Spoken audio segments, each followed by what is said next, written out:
મિત્રો આજની વિડીયોમાં વાત કરીશું ગુજરાતમાં વરસાદની આગાહી અને અત્યારે હાલ ચોમાસું ક્યાં પહોંચ્યું છે અને આવનારા દિવસોમાં ગુજરાત સુધી ચોમાસું ક્યારે પહોંચશે। મિત્રો આજે તારીખ 16 જૂન 2026 ના સ્થિતિએ ચોમાસા અને વરસાદ અંગેની લેટેસ્ટ માહિતી આ વિડીયોમાં તમને આપવાના છીએ। મિત્રો હાલની પરિસ્થિતિ જોતા ચોમાસાની વર્તમાન પરિસ્થિતિનો ધ્યાન રાખીએ તો નૈઋત્યનું ચોમાસું ભારતના અન્ય રાજ્યોમાં આગળ વધી રહ્યું છે।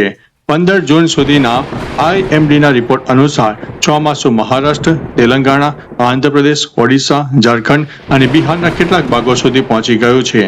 હવે મિત્રો ગુજરાતમાં ચોમાસાનું આગમન ક્યારે થશે અને શું છે આવનારા દિવસોમાં વરસાદની આગાહી। હાલમાં ગુજરાતમાં ચોમાસું સત્તાવાર રીતે બેઠું નથી, પરંતુ વાતાવરણમાં ભેજ અને વાદળછાયું વાતાવરણ જોવા મળી રહ્યું છે। હવામાન વિભાગને જણાવ્યા અનુસાર ગુજરાતમાં ચોમાસું 18 જૂનથી લઈને 25 જૂનની વચ્ચે પ્રવેશવાની શક્યતા દેખાઈ રહી છે। હાલના મિત્રો વરસાદની વાત કરીએ તો અત્યારે રાજ્યના દક્ષિણ ગુજરાતના કેટલાક ભાગો જેમાં સુરત, ડાંગ, તાપી, નવસારી અને વલસાડમાં છૂટાછવાયા સ્થળોએ હળવાથી મધ્યમ વરસાદની શક્યતા વર્ણવવામાં આવી છે। ત્યારે આવનારા દિવસ એટલે કે 19 જૂન સુધીમાં દક્ષિણ ગુજરાતના જિલ્લાઓ અને સૌરાષ્ટ્રના અમરેલી, ભાવનગર અને ગીર સોમનાથ જેવા વિસ્તારોમાં હળવા મધ્યમ વરસાદી ઝાપટા પડી શકે છે।